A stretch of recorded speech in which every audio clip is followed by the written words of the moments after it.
Out-of-place artifacts are a popular source of evidence among those who support theories of ancient aliens, visitation, creationists, paranormal activity believers, and other forms of pseudoscience and fringe science. So what are they? They can be evidence of technological achievements centuries before such ability was known to exist, or they can present evidence of human habitation prior to the accepted emergence of humanity, or they can present evidence of human emigration centuries earlier than believed. An important part of an out-of-place artifact is its ability to baffle experts, seemingly unable to explain the evidence before their eyes. According to actforlibraries.org, the term is rarely used by historians and scientists, and out-of-place artifacts are instead cited, often erroneously and sometimes fraudulently, as evidence supporting fringe theories. Here are 10 such things which have been debunked by mainstream science, though they still have their supporters. Number 10. The Tamil Bell. In 1836, a Christian missionary to New Zealand named William Colenso discovered Maori women boiling potatoes in a bronze vessel, which he recognized as a damaged bell. Further examination by Colenso, who was also a botanist and explorer of note, revealed the bell was manufactured of bronze and bore an inscription in ancient Tamil, using characters which had long before fallen out of use. The inscription identified the Maori cooking pot as a ship's bell. Since its discovery by Colenso, numerous theories have developed as to how a Tamil bell arrived in New Zealand from Asia when no previous evidence of Tamil contact with the Maori had been unearthed, as well as none since. The bell is an out-of-place artifact because its inscription links it to a Tamil ship, though that in itself does not mean that Tamil made contact with the Maori several centuries before its discovery. The waters of the region were plied with numerous vessels, including the Portuguese, French, English, and Spanish. Pirates roamed the area as well. Any number of plausible explanations for the bell's presence are thus available. It could have been recovered from a derelict vessel which washed ashore in New Zealand. It could have been taken as a prize by sailors from one ship or another and traded to the Maori. Before the New Zealand coast and adjacent waters were charted by Captain James Cook in the late 18th century, the unknown shoals and currents of the region claimed many an unwary ship. How the Tamil Bell arrived in New Zealand remains undetermined, but it was likely more due to accident than exploration. Number 9. The Shroud of Turin. Few Christian relics are more controversial than the Shroud of Turin, claimed by believers to be the burial shroud of Jesus of Nazareth, marked with a negative photographic image of his body by unknown but miraculous means. To others, it's a deliberate hoax created by an unknown artist or artists during the medieval period. Carbon dating supports the latter theory, despite claims by believers which state that the carbon dating is inaccurate and other means of measuring its age date it to the time of Christ. The shroud did not appear in any documented record until 1353 AD, which corresponds to the window established by carbon dating as to the time of its creation, more than 1,300 years after the events some believe it proves. Subsequent legends and folklore placed the shroud in the hands of Byzantine invaders and others during the period when its existence, at least the existence of the Shroud of Turin known today, was hidden. Since the 14th century appearance of the shroud, the Catholic Church has carefully noted its existence, but has never confirmed its authenticity. Recently, DNA testing has been conducted on the cloth with inconclusive results, as would be expected from an artifact which has passed through so many hands, tests, examinations, and studies for over 6 centuries. To the faithful, the Shroud of Turin is the burial cloth of Jesus of Nazareth. To those who follow science, it's a carefully created forgery, so skillfully done the means of doing so remain hidden. To them, it is an out-of-place artifact formed in the 14th century and not an ancient relic of biblical times. Number 8. The Dendera lamps of ancient Egypt. The Dendera lamps stem from a collection of motifs at the Temple of Dendera in Egypt. Supporters of ancient alien visitation theories claim the motifs depict the use of projecting electric light cell cathode ray tubes or arc lamps. Influential support of the theory came from Erich von Däniken, author of numerous books citing alien visitation among the ancients, including Chariots of the Gods. Science widely disregards his theories, yet his books continue to sell and have spawned a growing number of believers who think that ancient Egyptians, as well as the Hindu, Tamil, Incan, and Mayan civilizations, all benefited from alien technology. The theories of Däniken and his supporters make the Dendera lamps, also called the Dendera lights, an out-of-place artifact, since they clearly show the use of technology previously believed to have been unknown to the Egyptians of the day. To them, anyway, mainstream science and archaeology disagree. To them, the portions of the motif which ufologists claim represent light beams are actually depictions of the rising sun emerging from a lotus flower in accordance with Egyptian legends. The Dendera lamps remain controversial among pseudoscientists and ufologists, some of whom cite them as irrefutable proof of alien intervention in ancient Egypt. They ignore the inscriptions which appear along with the motif which describe each panel. The inscriptions link each panel of the motif with a corresponding scene from the ancient Egyptian creation myth, rather than depicting the use of electric light, as all too many believe. Number 7. Piltdown Man. In a 1912 meeting of the Geological Society of London, Charles Dawson claimed he had received a portion of a skull discovered 4 years earlier in a gravel pit at Piltdown. Dawson informed the meeting he had visited the site several times and discovered several pieces of fossilized bone in the spoiled pit surrounding the gravel pit. Arthur Smith Woodward of the reputable British Museum joined Dawson on some of his diggings. In 1915, portions of additional bone fragments were discovered at a similar site in Sheffield. Piltdown Man, as the bones came to be called, was claimed by its discoverers to be a previously unknown hominid, the so-called missing link of evolution from ape to man. Almost from the beginning, scientists and anthropologists disputed the findings, and the subject became one of dispute for several decades. In 1953, a group of scientists and researchers provided Time magazine with information which established Piltdown Man as a forgery from the outset, a composite of fossils from at least 3 different hominids. The discussions over Piltdown Man shifted to speculation over who perpetrated the hoax. That has never been determined with certainty, though Charles Dawson remains a prime suspect, as do many others. Among them was Arthur Conan Doyle. Named as the hoaxer in 1997, more recent scholarship exonerates him. Piltdown Man is an out-of-place artifact which has clearly been debunked. There has never been a final determination of who created Piltdown Man, nor why, but there is general consensus that the entire scheme was a fraud. Number 6. The Iron Pillar of Delhi. It's difficult to determine just how out of place the artifact known as the Iron Pillar of Delhi actually is, since it has been moved numerous times. Its origin is debated, as is the authenticity of various inscriptions on the pillar, at least as far as its chronological history is concerned. Conflicts between Muslims and Hindi led to the artifact being relocated several times, with aspects of its history etched into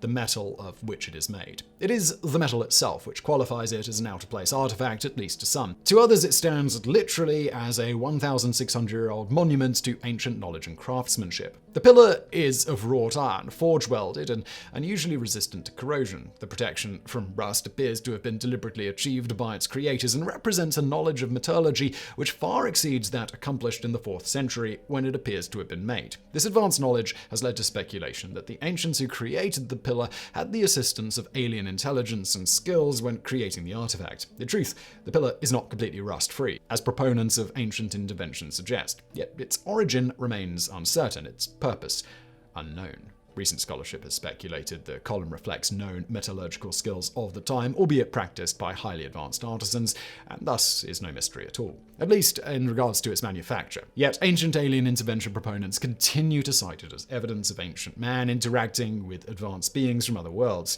This interpretation of some of the inscriptions on the artifact support their thesis. The chemical and mineral composition of the artifact and the means of its manufacture do not. Number 5. The Decalogue Stone. About 35 miles south of Albuquerque, New Mexico, is a large boulder with a flat face, bearing an inscription in Hebrew. It is known as the Decalogue Stone, as well as the Commandment Stone, and other names. Decalogue is a reference to the 10 Commandments. First reported to the public in 1933, the stone bears the abridged inscriptions of the Commandments, though in modern Hebrew. The stone is cited by some as proof of Semitic contact with North America prior to the arrival of Columbus in the New World. Researchers have discovered numerous flaws which raise questions over the stone's authenticity as an ancient artifact. There are grammatical errors and the use of Hebrew letters which are inappropriate to the message. There have also never been unearthed other artifacts in the region which support the presence of Semitic peoples, which would certainly have been left behind given the time necessary to inscribe the stone. There are also Greek letters interspersed within the Hebrew inscription. And finally, though all these flaws are explained away by proponents of the stone's ancient authenticity, it appears to be signed. An inscription on the bedrock of the stone reads, Eva and Hob 3:13:30. The debate about the authenticity of the Decalogue Stone near Los Lunas continues between believers and the scientific community, who generally regard it as a hoax. Number 4. The New Hampshire Mystery Stone. In 1872, a mysterious stone was reported to have been found near Lake Winnipesaukee, New Hampshire. It is described as egg-shaped, with a hole running through its center from top to bottom. It appears to have been bored from both ends, since the diameter of the bore is different at the top than the bottom, 3.2 millimeters at the top, 9.5 millimeters at the bottom. Several carvings appear on the stone on opposite sides, which includes an ear of corn, arrows, a lunar phase, and others. An 1872 report in the American Naturalist described the stone as of a higher grade of art than usual in Indian workmanship. It also presented the stone as an artifact which commemorates a treaty between two tribes. The stone changed hands several times over the years and is today held by the New Hampshire Historical Society. The 1872 article also speculated the bore through the stone appeared to have been cut with the precision of power tools not available to the native tribes which created it, but that was mere speculation. In 1994, New Hampshire officials had the stone examined by archaeologists who determined the stone's bore was created with modern power tools of the late 19th or early 20th century. Number 3. Minnesota Runestones. Also known as the Kensington Runestone. It first appeared in 1898 when Olaf Oman claimed he found the stone covered with Norse runes while clearing his land of brush and trees. The inscriptions recorded in the runes in the stone are alleged to date from the 14th century, implying that the stone was left behind by Norse explorers from that period. By 1910, scientific examinations had led the stone to be labeled a hoax by American scholars at the University of Minnesota, Northwestern University, and Swedish and Norwegian experts who received a copy of the transcription. All determined the inscription to be a fake and a fairly recent origin. Further frauds followed. Several writers published articles claiming the stone to be a legitimate artifact, and public interest in the stone, with its repercussions of the Vikings, grew. The runes have even been linked by those prone to such things with the Knights Templar of Malta